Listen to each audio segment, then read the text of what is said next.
বাড়ানোর জন্য কান্নাকাটি করছি প্লিজ কেউ ভাববেন না। ভিউ বাড়ানোর জন্য কান্নাকাটি করতেছো না, কিন্তু তোমার চোখে পানি পড়ছে। এটা তো একটা অগস্টের আগে জুলাইতে এমন করে শোক পালন করতে হবে আমরা কেউ ভাবিনি।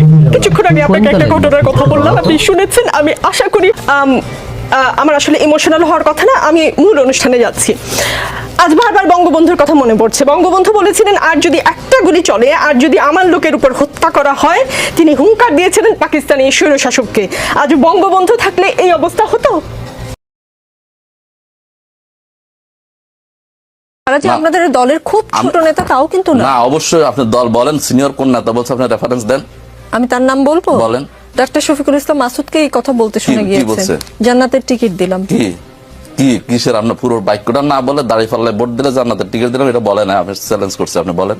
আচ্ছা, ওই ভিডিও কাট করেছেন। হ্যাঁ, আপনি শুনান। আমি ওই কথাটা বলছি।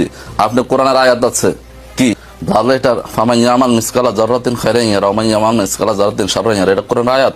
যে আমি যে একটা ভালো কাজ করলে সেটার প্রতিফল পাবো, একটা খারাপ কাজ করলে সেটার প্রতিফল পাবো। তাহলে ভোটের মাধ্যমে একজন অসৎ ব্যক্তিকে নির্বাচন করবেন, আপনি যখন মদখোর গাঁজাখোরকে নির্বাচন করবেন, তাহলে সে যত খারাপ কাজ করবে সেটার ফলাফল আপনি পাবেন, কারণ আপনি নির্বাচন করার সুযোগ দিয়েছেন।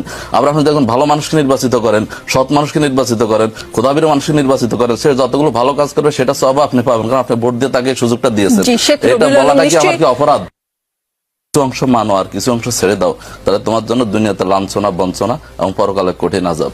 এখন আমি ইবাদত করলাম আকিমুস সালাত বলার কারণে, ওয়াতুজ যাকাত বলার কারণে জাকাতও দিলাম, কুতিবা আলাইকুমুস সিয়াম বলার কারণে রোজাও রাখলাম, কিন্তু আমি যখন আকিমুদ্দিন দিন কায়েম করে এই কথা বললাম, আমি বললাম যে না, ইসলাম নিয়ে রাজনীতি করা যাবে না, রাজনীতির কথা বলা যাবে না।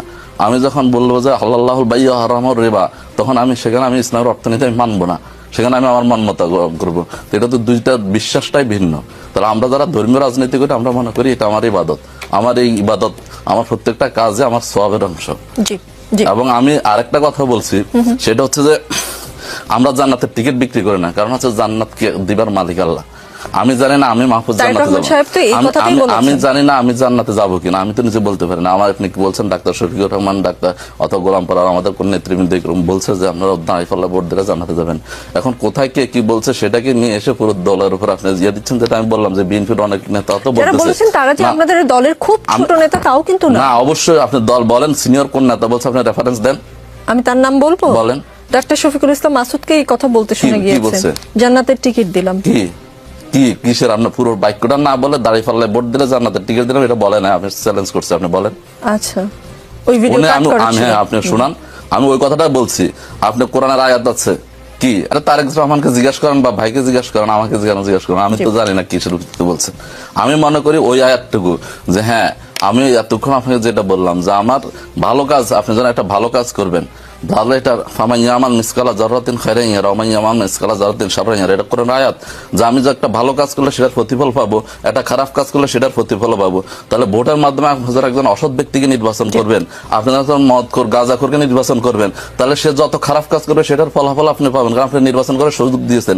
আবার আপনি যখন ভালো মানুষকে নির্বাচিত করেন, সৎ মানুষকে নির্বাচিত করেন, খোদাবীর মানুষকে নির্বাচিত করেন, সে যতগুলো ভালো কাজ করবে সেটা সব আপনি পাবেন, কারণ আপনি ভোট দিয়ে তাকে সুযোগটা দিয়েছেন।